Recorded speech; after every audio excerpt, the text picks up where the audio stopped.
why negotiating is important. When you think about compensation, more so when you think about total compensation, what are kind of the four components about total compensation? What are they? I think it's the base, the joining bonus, RSU, and there is one more component I forgot. Sign-on bonus. Sign-on bonus. Sign or joining bonus. That's. Yep. And Base I think bonus. if you're moving from one of the public company to another public company, then you can talk how much RSU you have in the prior company and then compensate in that fashion also. Yep, absolutely. Great answer. Great answer. I want to say the fourth is benefits. Mm-hmm. Vacation policy. Yep. Absolutely. Absolutely. Big three. Obviously in the Q&A, Swapna, you got a base, bonus, stock, right? Base salary, bonus, performance bonus, whatever the case is. What does the equity package look like?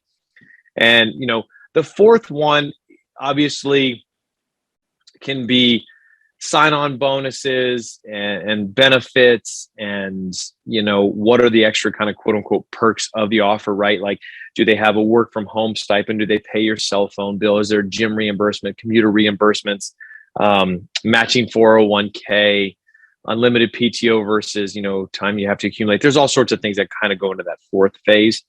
But for the purposes of what we're talking about today, we're going to focus on the base, the bonus, and the equity portion, right? That's why I mentioned earlier with the highest bonus that we've kind of had, you know, or the highest offer that we've had, it was year over year cash, not including the sign-on, right? That's what it was with the base, the annual bonus, and what the equity portion looked like. One other thing to take into mind is, and we'll talk a little bit about this, is, you know, if you're a publicly traded company, your equity is liquid. Basically means once it vests, if you have the opportunity in the trading window, you can sell it, right?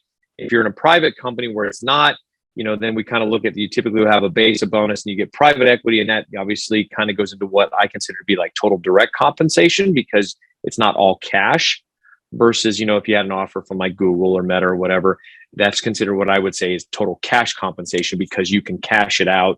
You know, you can leave it in there and see what happens, right? But you have the ability to cash out that equity piece, right? So a lot of times I say TCC, total cash compensation. Sometimes I say TDC, which is total direct compensation, more so for some of your private companies. When you look at this slide that I have pulled up here, and this, I want you to take note, this is all Apple, this is all for the same level, and this is all in California. What are some of the key things that you can see by looking at this, that we have such a variety of offers, right? You know, you see 280, 260, then you flip this and you see, you know, 370, 425, 390.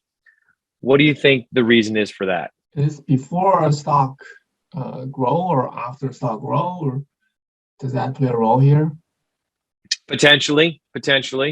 Keep in mind that this piece of documentation comes from Levels. And so when you send, Levels gathers their data by people actually sending in a copy of their offer letter, right? So, you know, it's typically based on what your initial offer points are. So equity can play a part, obviously, as it flexes up or flexes down. What else? I think the area matters. I think first one is like machine learning versus backend data and stuff like that. You could say that, right? But like the ML AI guy's got 260, or the ML AI candidate, you know, employs 260 versus, you know, the biggest offer on here, security, 425. Maybe good negotiation strategy. Yes. Aha. Yep. There we go. There's one. Good. Years of experience. Good. What else? Multiple offers. Yep. Influences the rate. Here we go. So I've heard a few. Definitely heard, one I didn't hear. Relevance of past contributions, i.e., how well did you perform in the interview? They asked you certain questions. How well did you perform? When you're going through IK, what is part of the things that you're doing? Mock interviews, right? You're preparing. You're doing this documentation. You're doing this work, you know, to answer questions, whether you're on like a management track, whether you're an individual contributor track. You know, you're always going to get these questions. How well do you perform in the interview, right? What are things that you contribute at your past organization? why you're interviewing at said organization and why it would be relevant to them. See, interview performance as well. Negotiation, leverage, competing offers. We heard that one as well. But there's a lot of things that come into play. One thing that we will go through is we'll spend a little bit of time at levels together as a class. So please keep in mind as we're going through this, we'll kind of look at a lot of things. One thing to note here is, and typically is years at company / years of experience, right? So the 425 individual actually has been at Apple for 3 years with 10 years of experience. So that comes back to a point that was mentioned earlier. Maybe the equity piece went up. Maybe they've had a promotion. Whatever the case is, they went back in and they've updated their total compensation to reflect that.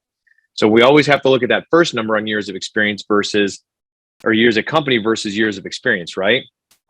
Because the new offers are going to have 0, right? Because we haven't been at the company, right? So the first offer that's up here is definitely going to be one right here. We definitely are going to see the one that's ICT4, 0-4, and then we'll go down. We see ICT4 with 0 and 12, another one in data for 0-4, and then the very bottom one 0 and 6.